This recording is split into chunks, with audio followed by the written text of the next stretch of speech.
Dalam nama Bapa dan Putra dan Roh Kudus. Amin. Tuhan bersamamu. Dan bersama rohmu.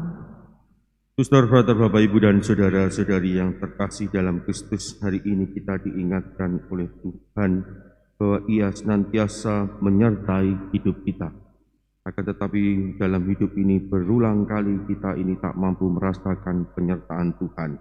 Menyadari segala kelemahan, kerapuan, dan keberdusan kita, marilah kita menundukkan kepala, kita mengakui dan menyesali bahwa kita telah berdosa supaya layak merayakan peristiwa penyelamatan ini.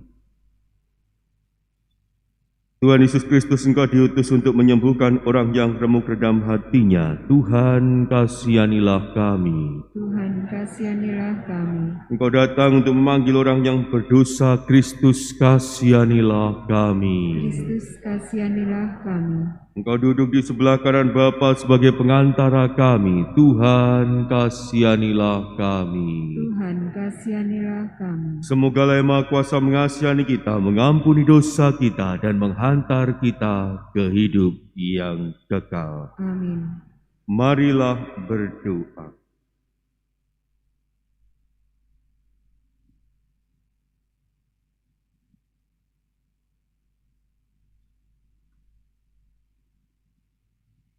Allah Bapa sumber kebahagiaan, semoga kami memahami tugas panggilan kami melalui Yesus Putramu terkasih, agar kami pantas memasuki kerajaan yang merupakan jalan kebahagiaan kami, serta kebijaksanaan hidup kami.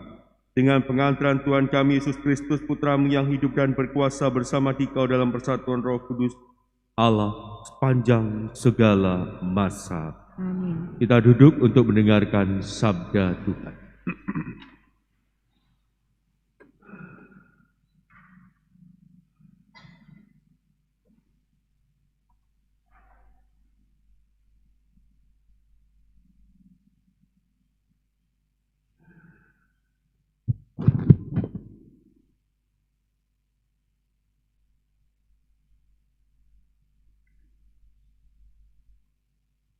Bacaan dari kitab pertama Samuel. Samuel yang masih muda menjadi pelayan Tuhan di bawah pengawasan Eli. Pada masa itu, Tuhan jarang menyampaikan sabdanya. Penglihatan-penglihatan pun tidak sering terjadi. Pada suatu hari, Eli yang matanya mulai kabur dan tidak dapat melihat dengan baik, sedang berbaring di tempat tidurnya. Lampu rumah Allah belum lagi padam. Samuel telah tidur di dalam bait suci Tuhan, tempat tabut Allah. Lalu Tuhan memanggil, "Samuel, Samuel." Samuel menjawab, "Ya Bapa." Lalu berlarilah ia ke Eli dan berkata, "Ya Bapa, bukankah Bapa memanggil aku?" Tetapi Eli berkata, "Aku tidak memanggil, tidurlah kembali." Samuel pergi dan tidur lagi, dan Tuhan memanggil Samuel sekali lagi. Samuel pun bangun, lalu pergi mendapatkan Eli dan berkata, "Ya Bapa, bukankah Bapa memanggil aku?" Tetapi Eli berkata, "Aku tidak memanggil anakku, tidurlah kembali." Waktu itu Samuel belum mengenal Tuhan. Sabda Tuhan belum pernah dinyatakan kepadanya. Dan Tuhan memanggil Samuel sekali lagi untuk ketiga kalinya. Ia pun bangun, lalu pergi mendapatkan Eli serta berkata, "Ya Bapa, bukankah Bapa memanggil aku?" Lalu mengertilah Eli bahwa Tuhanlah yang memanggil anak itu.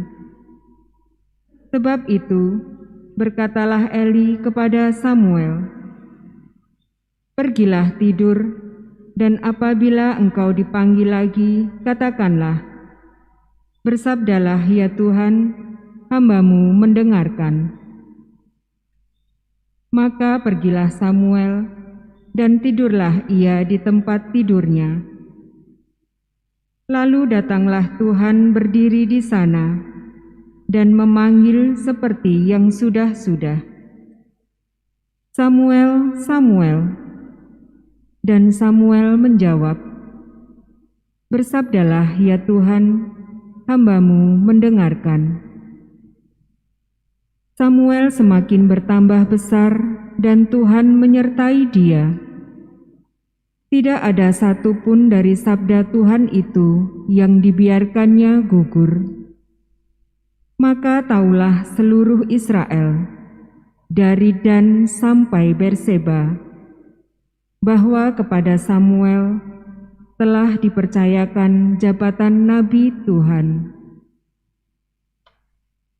Demikianlah sabda Tuhan. Ya Tuhan, aku datang untuk melakukan kehendak-Mu. Ya Tuhan, aku datang untuk melakukan kehendak-Mu. Aku sangat menanti-nantikan Tuhan. Lalu ia menjengukku dan mendengar teriakku minta tolong. Berbahagialah orang yang menaruh kepercayaannya kepada Tuhan, yang tidak berpihak kepada orang-orang yang angkuh, atau berpaling kepada orang-orang yang menganut kebohongan. Ya Tuhan, aku datang untuk melakukan. Kurban dan persembahan tidak Kau inginkan, tetapi Engkau telah membuka telingaku. Kurban bakar dan kurban silih tidak Engkau tuntut. Lalu aku berkata, "Lihatlah Tuhan, aku datang." Ya Tuhan, aku datang untuk melakukan kehendak. Dalam gulungan kitab ada tertulis tentang aku. Aku senang melakukan kehendak-Mu, ya Allahku. Taurat-Mu ada di dalam dadaku.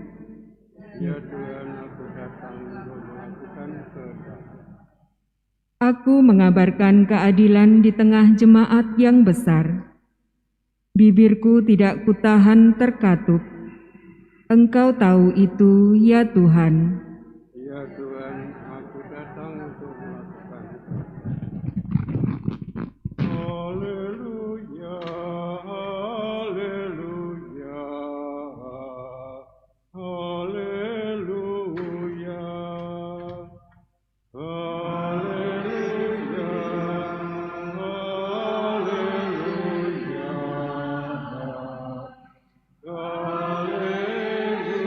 haleluya. Domba-dombaku mendengarkan suaraku. Aku mengenal mereka dan mereka mengikuti aku. Haleluya, haleluya, haleluya.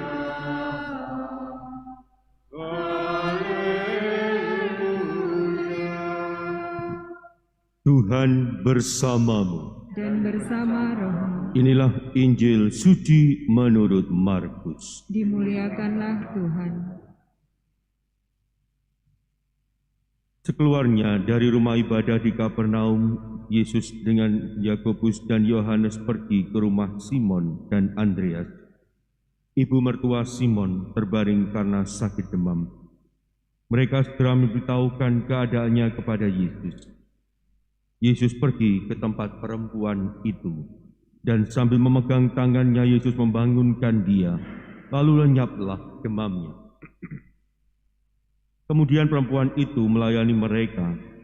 Menjelang malam sesudah matahari terbenam, dibawalah kepada Yesus semua orang yang menderita sakit dan kerasukan setan. Maka berkerumunlah seluruh penduduk kota itu di depan pintu. Ia menyembuhkan banyak orang yang menderita bermacam-macam penyakit dan mengusir banyak setan. Ia tidak memperbolehkan setan-setan itu berbicara, sebab mereka mengenal Dia. Keesokan harinya, waktu hari masih gelap, Yesus bangun dan pergi keluar. Ia pergi ke tempat yang sunyi dan berdoa di sana. Tetapi Simon dan kawan-kawannya menyusul Yesus.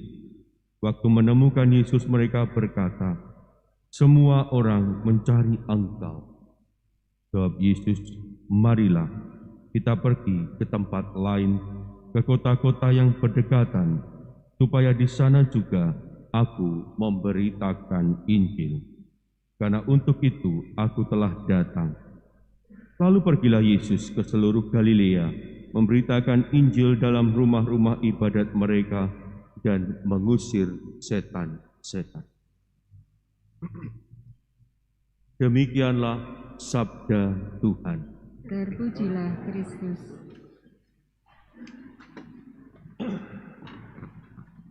Suster, frater, Bapak, Ibu, dan saudara-saudari yang terkasih dalam Kristus. Pernahkah dalam hidup ini kita itu salah mengenali seseorang ketika kita berusaha menghubungi seseorang via telepon? Misalkan Anda mencari bapaknya yang nerima anaknya, lalu Anda mengira bahwa itu adalah bapaknya. Sudah ada ajak ngomong sana sini, ternyata adalah anaknya. Karena suara anak dan suara bapak itu seringkali juga mirip kalau kita tidak benar-benar cermat. Atau suara ibu dengan suara anaknya juga memiliki kemiripan. Sehingga kita seringkali juga salah mengenali siapa yang kita ajak bicara ini? Siapa yang sedang berbicara kepada kita? Sampai kita diberitahu, oh ternyata ini anaknya. Oh ternyata ini bapaknya. Oh ternyata ini anak perempuannya dan sebagainya. Oh ternyata ini ibunya. Itulah yang seringkali juga terjadi dalam hidup kita. Seperti yang dialami oleh Samuel. Ketika Tuhan bersabda kepada Samuel, kenyataan yang terjadi adalah Samuel tak mampu mengenali Tuhan. Ia mengira bahwa yang memanggilnya adalah Elia. Dan ketika suara Tuhan terdengar 3 kali, Samuel 3 kali pula datang menuju kepada Elia. Inilah yang juga terjadi dalam hidup kita. Dalam hidup ini, kita ini seringkali tak mampu mengenali suara Tuhan yang memanggil kita. Suara Tuhan yang berseru kepada kita. Suara Tuhan yang terdengar dalam hidup kita. Seringkali kita justru mengira yang lain itu adalah Tuhan yang sedang berbicara, Tuhan yang sedang bersabda kepada kita. Menjadi pertanyaan bagi kita, bagaimana cara kita mengenali bahwa ini adalah suara Tuhan yang sedang berbicara dan bersabda.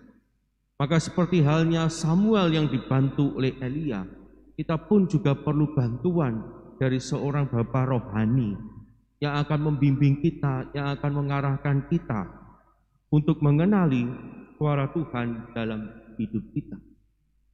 Menjadi pertanyaan bagi Anda dan saya, apakah kita juga mau membuka hati kita untuk dibimbing dan diarahkan oleh Tuhan melalui bapa-bapa rohani kita?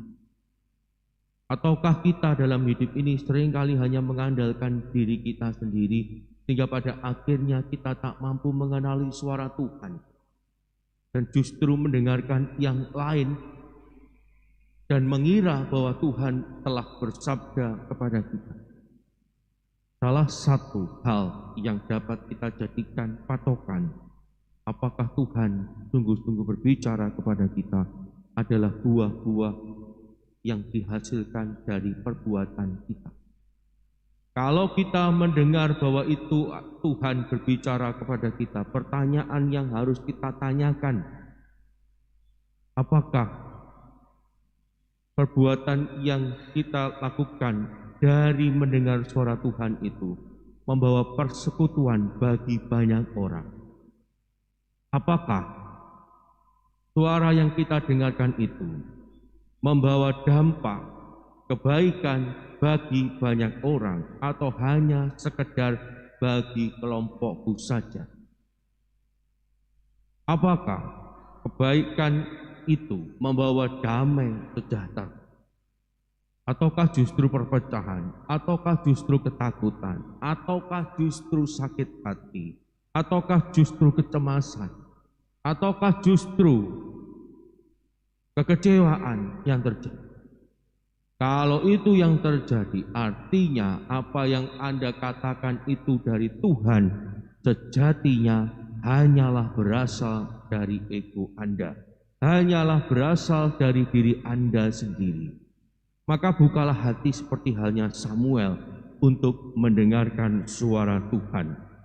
Maka seperti halnya dikatakan dalam bacaan bait pengantar Injil, domba-dombaku mendengarkan suaraku, aku mengenal mereka dan mereka mengikuti aku. Menjadi pertanyaan bagi Anda dan saya, kalau kita tak mampu mengenali Tuhan, apa yang harus kita lakukan supaya kita dapat mengenali Dia? Yang harus kita lakukan adalah membuka hati kita, menyadari siapa jati diri kita. Kita ini adalah murid-muridnya, adalah domba-domba yang digembalakannya. Maka kita harus mengikuti Dia dan mendengarkan setiap kehendaknya, bukan mendengarkan kehendak kita dan mengatasnamakan kehendak kita menjadi kehendak Tuhan. Tetapi kita benar-benar mendengarkan kehendak Allah dalam hidup kita, yang senantiasa menuntun kita, yang senantiasa mengarahkan kita menuju hidup yang lebih baik dari hari ke hari. Dan itulah yang dikehendaki oleh Allah. Maka dengarkanlah suara Tuhan dalam hidup ini. Berkat Allah melimpah dalam kehidupan kita.